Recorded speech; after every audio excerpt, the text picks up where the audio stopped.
You tell Nepeta that you don't know what you are, or even who you are. You certainly know better than you did a few volumes ago, but you think you're an anomaly. You've crashed landed into someone else's story.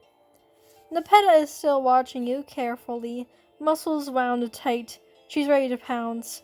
On the fire, the meat begins to blacken and burn, but neither of you say anything. There goes dinner.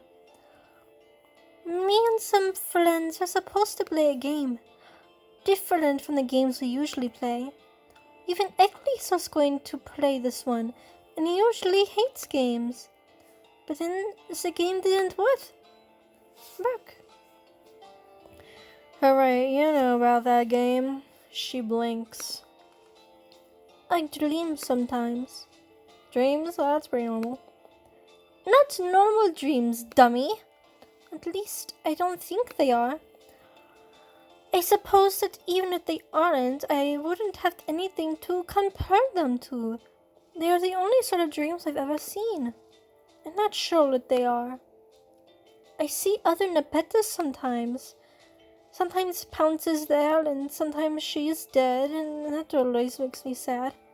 I see my friends, too. And other people I don't know, but who I think would be pretty good friends if I got the chance.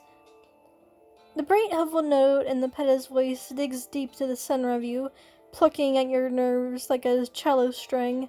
It makes you so impossibly sad, you don't know why. I don't see you, though. I don't think you'd fit in here. Ouch. I apologize. I didn't mean to make you feel bad. My dreams are probably silly and don't mean anything. She springs up from the fire and lays down on Pounce, burying her hands and face into the thick right fur. You got up and follow after her, because what else do you do? You should probably give up on this particular round at this point. You've quite thoroughly killed the friendship mood with all this existential angst. Why does she live all the way out here anyway? Wouldn't it be better to live closer to all of her amazing friends? At least Equius, even Terezi, was definitely very weird. Has a house. Admittedly, it's in a tree, but it still counts. Ugh. I'm used to when I was a regular. Or, I think I did. A big lovely house with windows and lots of furniture for Pounce to scratch. Pounce closes her eyes and purrs. But then, I don't know. Something happened. I remember fire and noise and lots of shouting. And then I was on Pounce's back while running for a very long time. I think it was pretty terrible. Nepeta's fingers tightened on Pounce's scruff. I like it here. You think back to a different olive-blood girl in an oversized jacket who lived rough, and another who made her a living with murder. In fact, you could see Nepeta growing up into someone much like Polypa, sharper, meaner, all of her bright edges sanded off, her game transformed into a struggle for survival. Even now, sitting bathed in firelight, she looks tired. Every troll you've met carries the same exhaustion between their shoulders, even the high bloods, to a certain extent. They are worn to the bone by the sheer weight of the history and a future that promises more of the same. What does one do with a face of such insurmountable misery? How can you, a simple, silent protagonist, ever begin to combat something so all-consuming, so monstrous? Nepeta is waiting for you to trudge through your mandatory self-aggrandizing, introspective interlude. So all you've ever claimed to do. You hold out your hand and wait for her to take it. Zap. Nepeta yelps and jumps into an impressive 4 feet into the air. Fair. You were doing a dramatic gesture and forgot to prepare for it. Sorry about that. Huh? This way Equius' incredible strength and barely contained excitement when he wraps Nepeta up in glistening, obscenely muscled arms, and he embraces the gentlest you've ever been witness to. Oh, this is incredibly This This is incredibly unorthodox manner for a pair such as ourselves to become acquainted. I apologize for this gaudy display of public affection. It is extremely unseemly of me. Well, he isn't really in the public right now. Actually, the opposite. You're the asshole who popped into his private living space with zero warning. I suppose that is correct. This is not the first time you have intruded on my space. Just let yourself in and out. How indecent. Okay, dude, calm down. You'll get sweaty. I am always sweaty. Aqueous, you're squishing me. Oh. Aqueous lets go, but he doesn't step away. He is looking at Nepeta like he can't quite believe she's real. Are you real? I think so. I don't know how they got here. Don't worry about it. Just think of it as a reward for being such a very good kitty. Wow, it is a weird thing to say. That was pretty weird. You'll take it back, but Nepeta doesn't appear to have noticed your fumbling. She's scampering around Aqueous in increasingly excited circles. Maybe you can't fix these kids' lives. Maybe you can't improve society, but when it comes down to it, you have the power to bring friends together. And damn, you'll take it.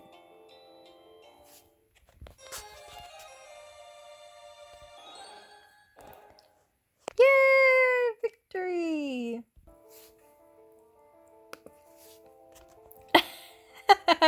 Wild.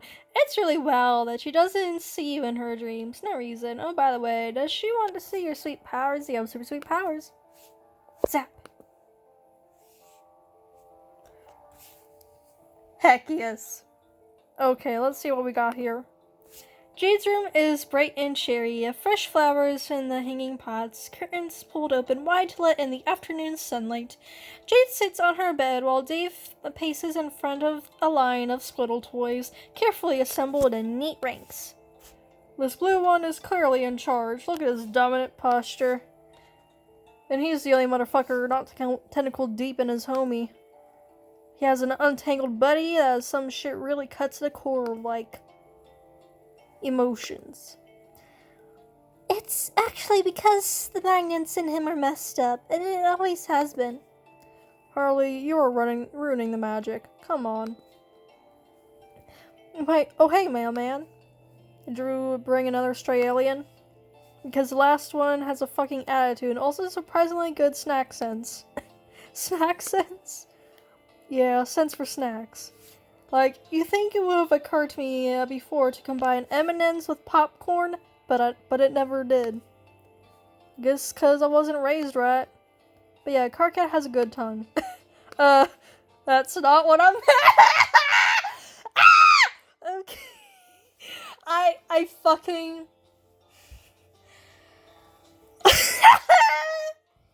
We need to calm down.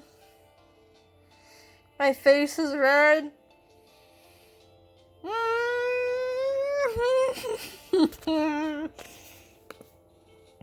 Anyways, Hatchel girl. Sup? Oh yes, I wanted to meet you guys. Are you the same aliens who harassed us for years and stopped for seemingly no reason, but actually probably because the fake mailman ruined everything? Wow, damn, Jade. Sorry, that's not how I meant it.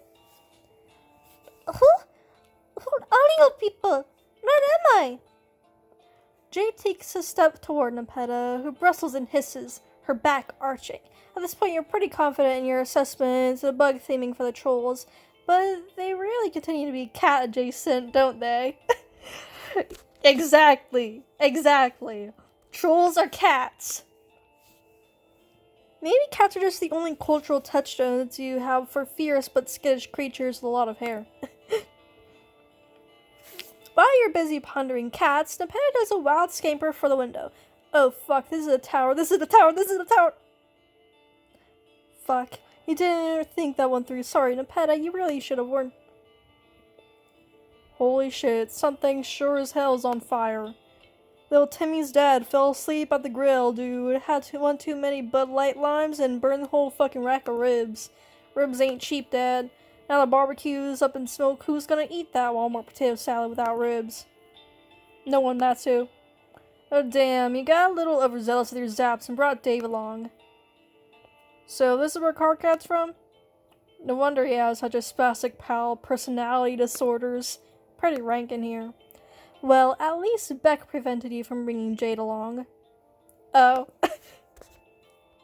This isn't the ruins. This isn't the island. Sorry to just crash your party like this, Nepeta.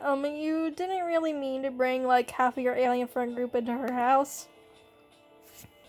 Nepeta is standing beside the dying fire, where her haunches, has fallen apart into, blackened chunks. Her hands are twisted in the layers of her coat.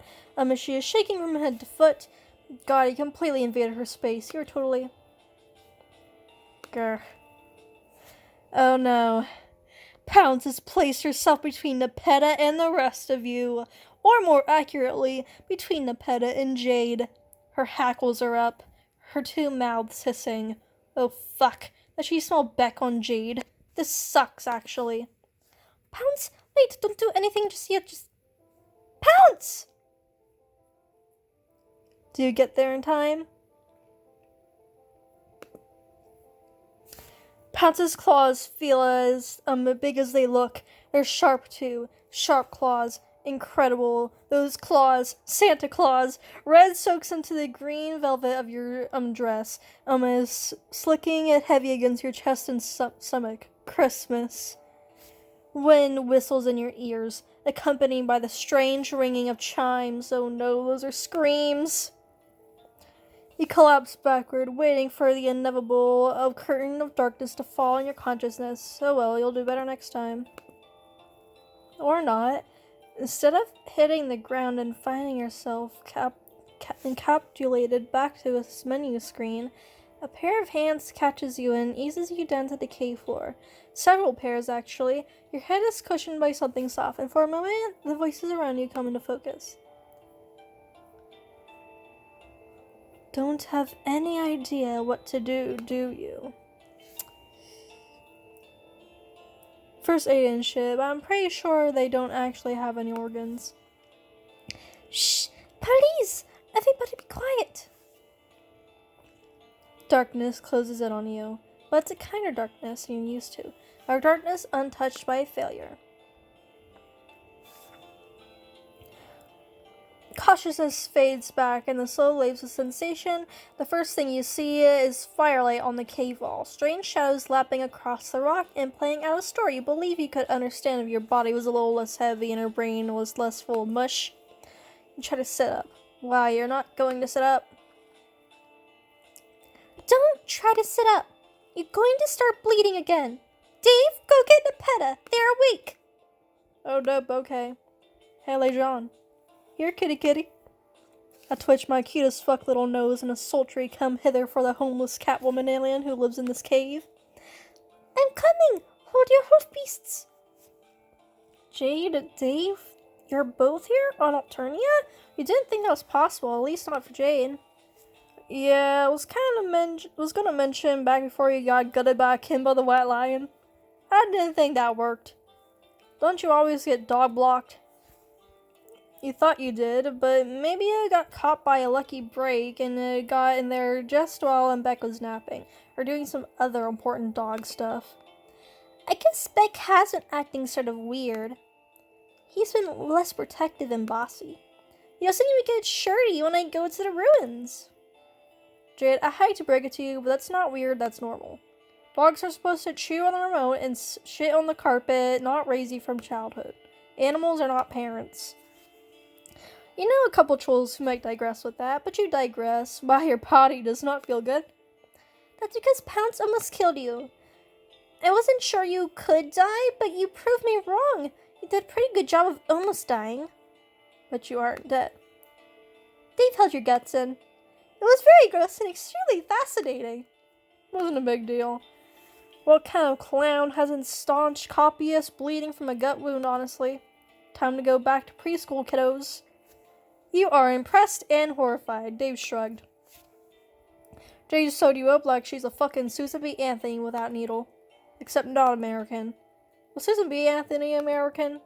Did America even exist at that point? Maybe she was English. I've never sewn up anything that wasn't a corpse. It was fun. Again, terrified but impressed. But the two of them, they're okay. They look alright, a little grimy, but otherwise unharmed. You're really sorry that you zapped them here, then passed out for what seems like mostly days. Aren't you? Yeah, it's been great, honestly. Which really just goes to show how fun our normal lives are. Yeah, kind of pathetic, actually, when you think about it. But Nepeta has Wi-Fi, at least. He holds up his phone, opens the messenger app. You can just make out familiar lines of like red and gray text. Move over, Akwit, coming through. Nepeta hunkers, shooing aside David and Jaden hunkering down at your bedside, or your pile of furs on the cave floor. Her hair hangs limp around her face, and patches of your blood liberally stain her coat. But apart from that, she seems to be in an excellent mood. Hi, Nepeta. Sorry for bleeding all over the place. Don't be silly. Just drink this. She hands you a small clay cup full of something hot. What is it? Herbs. She pronounces the H. What kind of herbs? Healthy ones. Probably some dank shit mailman. Better watch out. I can feel like Nip knows where to get that nip if you catch my drift. Shh, Acklead, stop being weird. That helped the healing process. I find them in the woods. Well, damn, if you find them in the woods. I get most of my remedies from the jungles too, Dave. Grandpa left me plenty of antibiotics and formaldehyde, but nothing for a headache or a bad tummy. He just used to tell me to chin up, little Jadelet. Oh yeah, my bro's the same way. Ibuprofen. Never heard of him. There's nowhere to get jungle medicine, though, unless we're talking about concrete jungle. Like, there's this old guy named Stevie who camps out in the lobby in the hill, fucking hook you up, and also I think he's a sex offender. Your planet sounds like so much fun. Yeah, that's right. You thank Nepeta for the herb and take a little sip. You sure does taste like a bunch of boiled grass. Could be worse. You think Nepeta probably made the cup herself. She probably made everything here. Honestly, if there's anywhere on the planet that you could choose to get mortally wounded, doing it near Nepeta was probably the right call. Nepeta smooths your blanket with little nerves and passes of her hands. She's back to not looking at you in the eye. I had a very long talk with Pounce and told her that she's been a very bad kitty. She feels just awful about it and would like to make up for you if she can. She is hunting something extra delicious right now. Oh, Pounce didn't need to do that. It really wasn't her fault. You just got your dumbass in the middle of everything as usual. Better than you than Jade, definitely, since you're the main character, therefore probably can't die permanently. That makes no sense. It's fine. Akwite, can you hand me the Perlo? Okay, which one? What does Nepeta keep calling Dave? Akwite? We bond over shared interests. Except some of us are totally 100% earnest in our interests instead of acceptably ironic. Which is fine, it's not a big deal. Don't worry about it. Okay, you won't. The world begins to soften around the edges, melting like a scoop of ice cream. These herbs certainly appear to be the good shit. No matter what choices you make, when this particular writer gets a hold of you, you tend to do drugs. Your thoughts slide into one into the other, dissolving. You see your friends arrayed out before you. The two lonely girls and the strange, intense boy with hidden eyes. They watch you anxiously. You started this journey believing you needed to save these kids. And maybe that's still true. You certainly need someone to fix the mess of your lives and their planets and the crushing weight of brutal reality bearing down on them. Maybe you need saving too. Maybe you can all save each other. Whatever. You're high. You'll rest now. Look at them! Just showing them the shipping chart. Yeah! Blood all over the place! But yes, this has been Nepeta. Join in next time whenever we actually get to Solux.